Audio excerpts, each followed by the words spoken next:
Ni aimer, ni haïr, voilà la moitié de toute sagesse.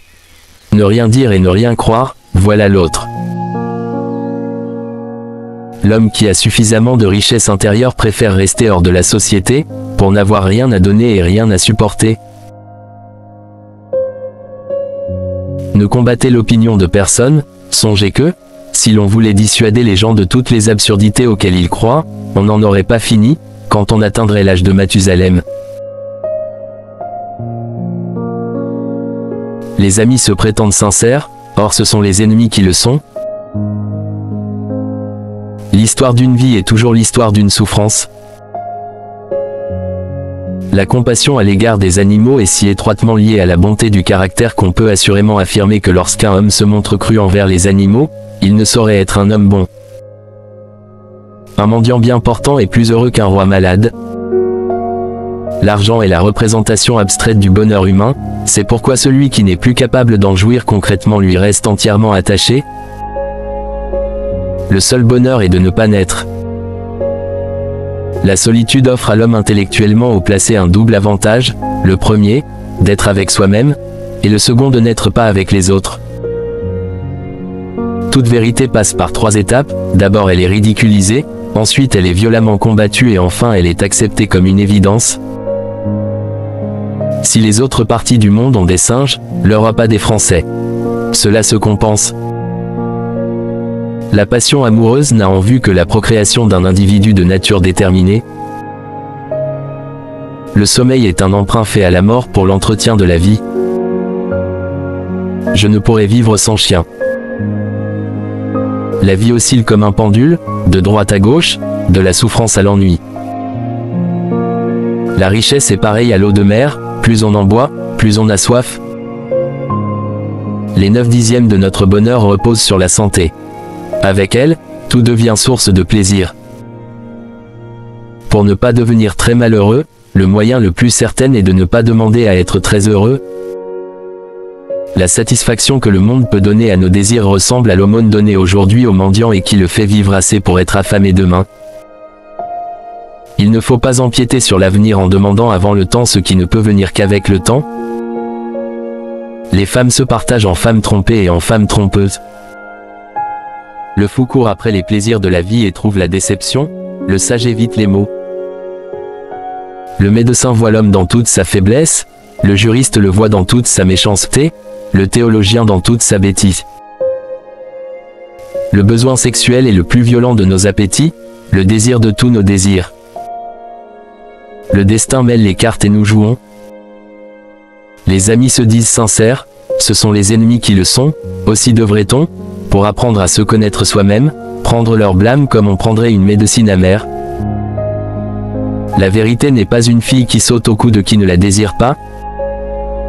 Les hommes sont 1000 fois plus acharnés à acquérir des richesses que la culture, bien qu'ils soient parfaitement certains que le bonheur d'un individu dépend bien plus de ce qu'il est que de ce qu'il a.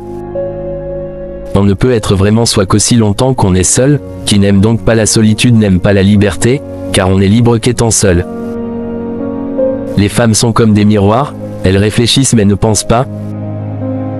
L'éloignement et la longue absence nuisent à toute amitié.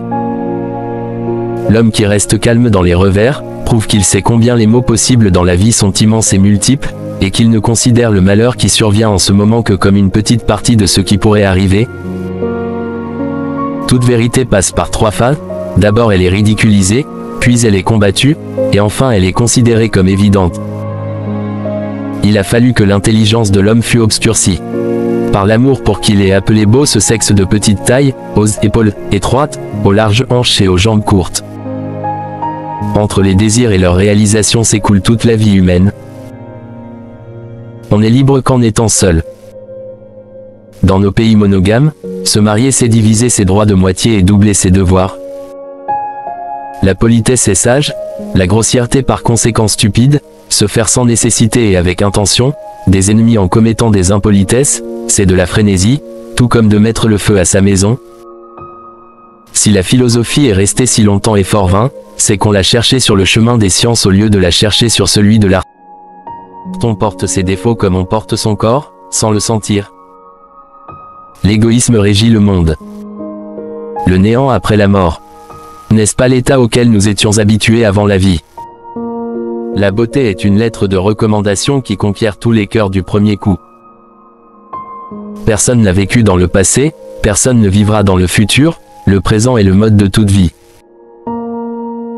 Une compassion sans borne qui nous unit avec tous les êtres vivants, voilà le plus solide, le plus sûr garant de la moralité. Ces hommes qui, mus par leurs désirs et leur espérance, vivent uniquement dans l'avenir, les yeux toujours dirigés en avant, courant avec impatience au-devant des choses futures. Tout le monde sait qu'on allège les mots en les supportant en commun. Parmi ces mots, les hommes semblent compter l'ennui, et c'est pourquoi ils se groupent pour s'ennuyer en commun. Les hommes sont les démons terrestres, et les animaux les âmes torturées par ceux-ci. Ce qui rend les hommes sociables est leur incapacité à supporter la solitude et donc, eux-mêmes. Ce que raconte l'histoire n'est en fait que le long rêve, le songe lourd et confus de l'humanité. En cruauté impitoyable, l'homme ne le cède à aucun tigre, à aucune hyène. L'état n'est que la muselière dont le but est de rendre inoffensive la bête carnassière, l'homme, et de faire en sorte qu'il ait l'aspect d'un herbivore. L'essentiel pour le bonheur de la vie, c'est ce que l'on a en soi-même. La vie n'est jamais belle, seules les images de la vie sont belles. Tout ce qui est exquis mûrit lentement. La vie est comme un jeu d'échecs, nous esquissons un plan, mais celui-ci est tributaire de ce que daigne faire l'adversaire aux échecs et le destin dans la vie. La richesse est comme de l'eau salée, plus on en boit, plus elle altère.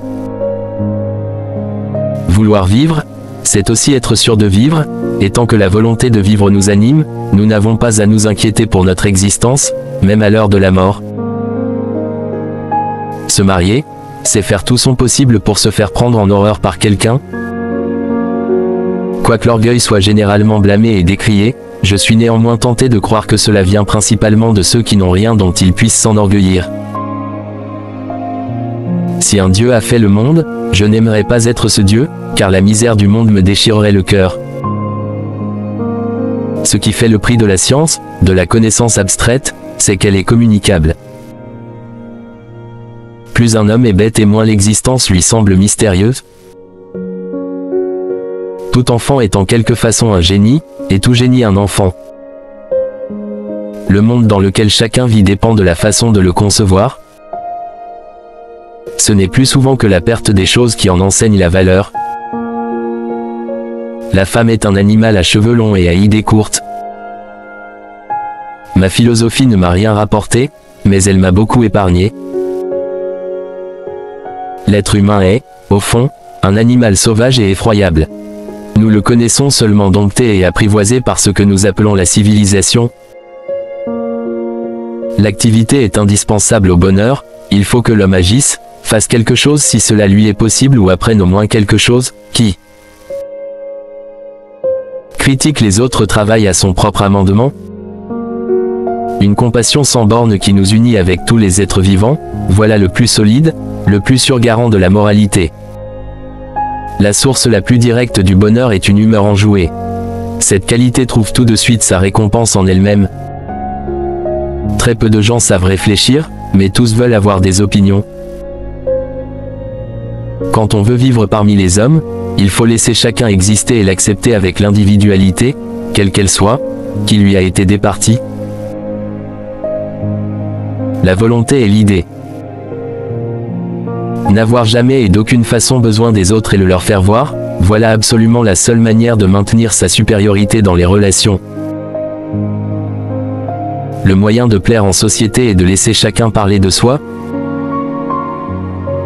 La vie d'un homme n'est qu'une lutte pour l'existence avec la certitude d'être vaincu. Le mépris vient de la tête, la haine vient du cœur et l'un exclut l'autre. Fumer la pipe dispense de penser. Le matin, c'est la jeunesse du jour. Tout y est gai, frais et facile. Il ne faut pas l'abréger en se levant tard. Pour s'endurcir, il faut soumettre le corps à beaucoup d'efforts et de fatigue, et s'habituer à résister à tout ce qui peut l'affecter, quelque rudement que ce soit. L'homme ordinaire ne se préoccupe que de passer le temps, l'homme de talent que de l'employer. L'égoïsme inspire une telle horreur que nous avons inventé la politesse pour le cacher, mais il perce à travers tous les voiles et se trahit en toute rencontre. Rien n'est immortel, ni la nature, ni l'homme. Le seul événement permanent, c'est le changement. Il n'y a qu'une erreur innée, celle qui consiste à croire que nous existons pour être heureux. Voleur un jour, volera toujours. Les gens deviennent seuls en vieillissant parce que durant leur jeunesse, ils se sont principalement concentrés sur leur propre plaisir, laissant de côté les relations authentiques.